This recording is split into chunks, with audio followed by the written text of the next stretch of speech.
जो मैं आपको बताऊं, जो आज सत्संग आजकल सत्संग हो रहे हैं, आपने बात की तो मैं बात कर लूं। मैं अपने कजन्स को ले गया, कोई 18 साल का 20 साल का, उनको मैं ले गया। मैंने कहा चलो भगवान धरती पे आए हुए हैं, ये भी दर्शन कर ले तो इनका भी कल्याण, इनके परिवार का भी कल्याण होगा। तो उनको मैं ले गया।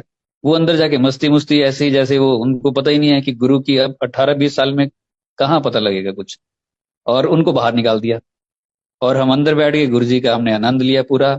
बाहर आए, हाथ धोए, वहीं से अंकल ने हमें कहा बाहर जाओ, मतलब यहाँ से आप जाओ, इजाजत होगी। मैंने कहा नहीं गुरु जी इजाजत देंगे तब जाएंगे। कह रहे आज यहीं से होगी। हम वापस आ गए। हम वापस गाड़ी में बैठे और 1 किलोमीटर गए। मैंने कजन से पूछा कि बताओ कैसा लगा। तो वो तो ऐसे बोले, कहते भैया हमें तो पता नहीं चला, हमें तो बाहर निकाल दिया कि आप शोर मचा रहे हो, डिस्टर्ब कर रहे हो संगत को। हमें तो पता नहीं चला अंदर क्या हुआ। तो मैंने कहा यार इतनी दूर से आए भी और पता भी नहीं चला, मेरा दिल टूट गया। बड़ी उम्मीद से मैं इनको लेके आया था भगवान के दर्शन कराने के लिए।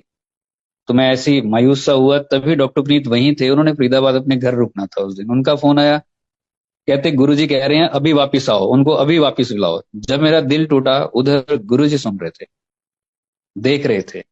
गुरुजी ने कहा उनको सबको वापिस बुलाओ। और 3-4 फोन लगातार मुझे कर दिए और मैं तो खुश हो गया। फिर जब अंदर गए तो चैटर्जी अंकल सत्संग कर रहे थे। फिर 1 घंटा सत्संग हुआ, वो सुना हमने। फिर 11, 11:30 हो गए होंगे। फिर हम आए। डॉक्टर पुनीत को बोला एक बार चल भी डॉक्टर अपना सत्संग सुना। तो उन्होंने अपना सत्संग सुनाया। और उसमें एक लड़की बैठी थी, वो ध्यान से सुन नहीं रही थी। गुरुजी ने उससे डांटा, उड़िए चंगी तरह सुन, चल लगे हो की कह रहे हो। और एक बार सत्संग चल रहा था, शायद रघुराय अंकल कर रहे थे।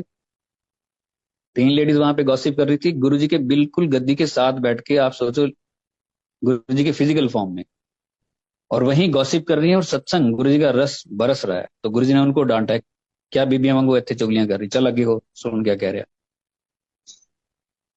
और ये सब ये इशारा है कि जब भी गुरुजी का सत्संग हो, पिन ड्रॉप साइलेंस हो। हम बच्चों को ना लेके जाएं। गुरुजी, आपको भी पता है कि 8-9 साल से कम बच्चों को गुरुजी अलाउ नहीं करते थे, बुजुर्गों को नहीं करते थे। अनकंफर्टेबल होंगे, गुरुजी कहते थे मैं उन्हें घर बैठे ब्लेस करूंगा।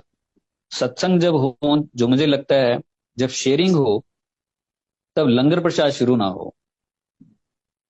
लंगर प्रसाद उसके बाद हो। बहुत जगह ऐसा सुनने और देखने में आता है कि लंगर प्रसाद शुरू कर देते हैं और साथ ही कहते हैं चलो भाई किसी ने अगर शेयर करना है तो कर लो।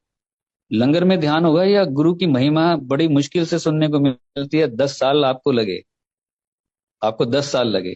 जो चीज बड़ी आसानी से मिल जाती है, फिर लोग उसकी कदर नहीं करते। आपको कदर है कि 10 साल के बाद आपने सत्संग सुना। तो जो ये नई संगत है, जिस तरह के भी ये सत्संग करते हैं, तो शेयरिंग पहले हो, पिन ड्रॉप साइलेंस हो। पिन ड्रॉप साइलेंस हो, कोई आपस में भी बात ना करे। उसके बाद लंगर प्रसाद हो। लंगर प्रसाद करके सीधे घर जाइए। वहां खड़े रहेंगे तो जो रस वहां पिया है वो वहीं का वहीं रह जाएगा, गॉसिप्स दिमाग में आ जाएंगे। जो पाया है शायद वहीं ना खो के आ जाए। तरीका तो ये है कि अगर जो गुरु जी के लिए टाइम निकाला है, तो उसका पूरा रस उठा के आए।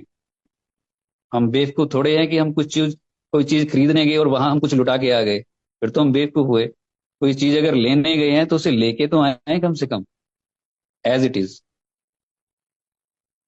कुछ सामान अगर हम बाजार से खरीद के भी लेके आते हैं, अगर कुछ वहीं पे रह गया तो कितना दुख होता है कि यार ये तो वहीं छूट गया शायद। और हम तकलीफ में होते हैं। और जबकि सत्संग में जाके हम अगर गॉसिप में लग गए, इधर उधर की लग गए, तो वो तो खो दिया जिसके लिए आए थे और जिसके लिए गुरुजी ने इतने इंतजाम किए थे। हमारा रास्ता साफ किया था, हमें घर से उठाया, हमारे अंदर थॉट डाला, किसी का फोन आया, कितने एफर्ट्स गुरु ने किए। तो उसका हमें बस थोड़ा ध्यान रखना चाहिए। बाकी जिसकी जैसी इच्छा, जर्नी सबकी अपनी अपनी है। जी।